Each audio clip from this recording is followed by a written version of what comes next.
Without the mechanics, a video game doesn't exist. Now that might seem like an obvious and simple statement, and it's because it kind of is, but all the concepts behind it are much more complex than that. There's a bunch of things that are brought up constantly when people discuss the kind of games they like, such as they thought the story was really enthralling, or the soundtrack was really good, or that the art style and character design was cute or cool or high quality, and a bunch of stuff like that. But each of those things by themselves are just a different art form entirely. It's only when you mix them all together and throw in some mechanics and a bunch of other stuff that I really don't have enough first-hand experience to explain in detail, do you get a video game. But now I'll just get to the point because, in all honesty, if you clicked on this video, you probably understand what a game mechanic is, and I've already explained too much. So yeah, mechanics have to be in a game. But there are specific ones that you'll see every once in a while that really didn't have to be there. And while there are many moments where a game mechanic that wasn't needed really messed up the gameplay experience, I want to stay positive, so I'm going to focus on the ones that enhanced the game that they were in. The first one I want to talk about is the hug mechanic from Spiritfarer. In the game Spiritfarer, you're the captain of a ship of the same name, and your job is to sail across the seas and help spirits trapped in limbo finally pass on. And that may sound like a downer, but the game is actually very cute, very cozy, and pretty upbeat for most of its runtime. But fair warning, the moments where you do help the spirits pass on are in fact very sad. But yeah, besides that, you have your boat, you customize it, you build it up. There are some people that go really crazy for this particular aspect of the game. But yeah, besides that, the core of the game is welcoming spirits onto your ship, keeping them comfortable, finding out things about their life, and you keep them happy by running errands for them, giving them their favorite foods, but also, you can hug them. And you not only can hug them, it's actually a pretty important part of keeping them happy while they're on your ship. Everybody has a hug meter that needs to be filled every so often. And the timing is actually pretty important too, because they're not always in the mood for a hug. But if you try to hug them at the wrong time, they'll just be like, hey, I'm just not really in the mood for a hug right now.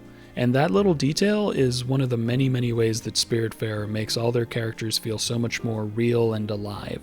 And every hug comes with its own nice little unique animation depending on the character. And let me tell you, it never gets old. No matter how many times I see the hug animation, it is still just as warm, cute, and pleasant as it is the first time.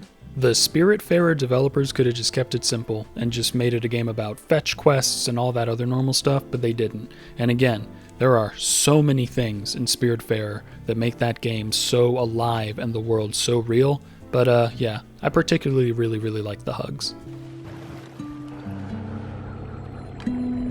And speaking of displays of affection, when's the last time you called someone you care about? The next thing I'm talking about is the Call Your Mother mechanic from the game Inspector Waffles. Inspector Waffles is a detective point-and-click game where you play as the titular Waffles, and you have to solve the mystery surrounding the death of business tycoon / blossoming politician Fluffy, because he's a cat, so his name's Fluffy. Quick side note, everyone in the game has just normal pet names like that, like Spot and Fluffy and Marmalade, and it's one of the greatest things ever, but that's not what we're talking about right now. The gameplay, for the most part, is very classic noir style. You find clues, you search for evidence, you interview people and ask questions, and put together different theories and ideas. And also, let me just say, the picking up evidence sound effect is very satisfying. Check this out.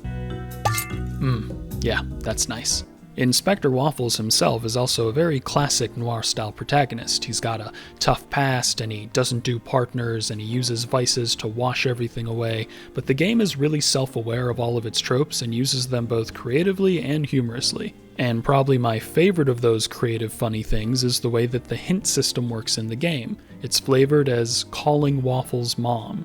So if you reach a puzzle or there's a piece of evidence that just isn't adding up for you, instead of clicking a normal hint screen system that a lot of mystery games have, there's the in-universe explanation that Waffles' mother was like this great detective, like one of the best, and that she told him anytime he's stuck he can always give her a call. And that alone is really sweet and very creative, but then the phone call itself is just a normal call for a bit of it. Like, she'll talk about some family drama and ask like how you're doing before Waffles has to rein her in and be like, okay mom, but like I'm on a case, like I have a question, I don't have much time. And then after that she'll be like, oh well, here's what I would do, and it's, you know, a guide to how you can solve the puzzle.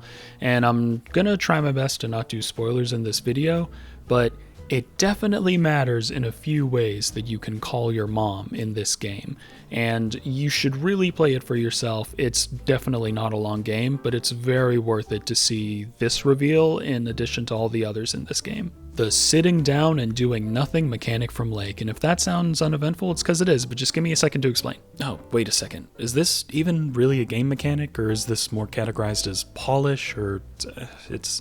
I don't know, whatever. We're just going to go on with the video, okay? In Lake, you play as the character Meredith Weiss, and she's taking a break from her big city tech job so that she can watch after her parents' house while they're on vacation and take up her dad's mail truck route for a couple weeks. Most of Lake's gameplay goes like this. It's on a day system, and you go out, you deliver the mail you have to, talk to some of the townspeople, maybe run an errand here or there, decide to hang out with somebody, and then you go home and Meredith decides if she's going to read a book, watch TV, or get a little work done. Honey, we really should open up a new restaurant downtown.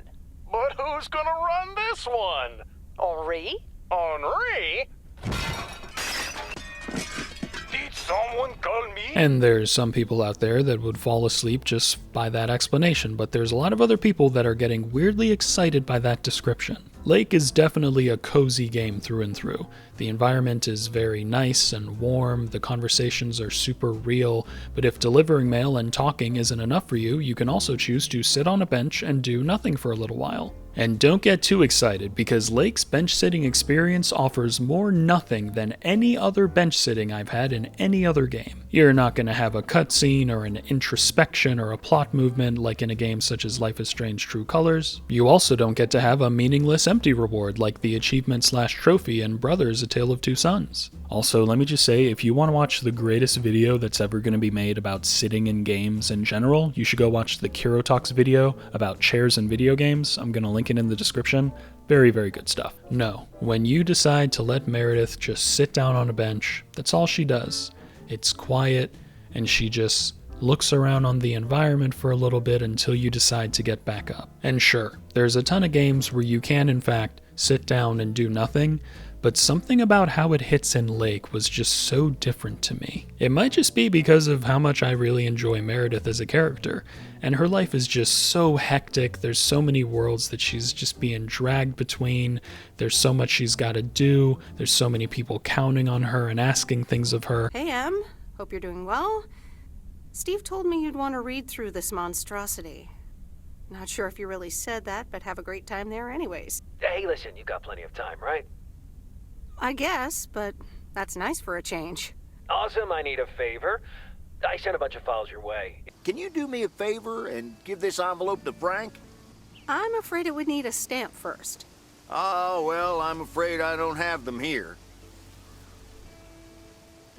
And it's just nice that she has the option to just kind of sit down for a second and just not really worry about anything for a while. And I think most of us can relate to the feeling of having so many things to do that we just really don't want to do any of it. We want to go out, sit on a bench, and stare at the lake for a while.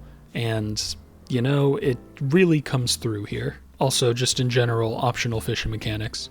If I play a game and there's like a fishing minigame in it, I'm sold, and I'm probably going to play that way more than whatever the real thing I'm supposed to be doing in the game is. So yeah, those are some of my very specific game mechanics that probably didn't need to be there, but I'm really, really happy that they were.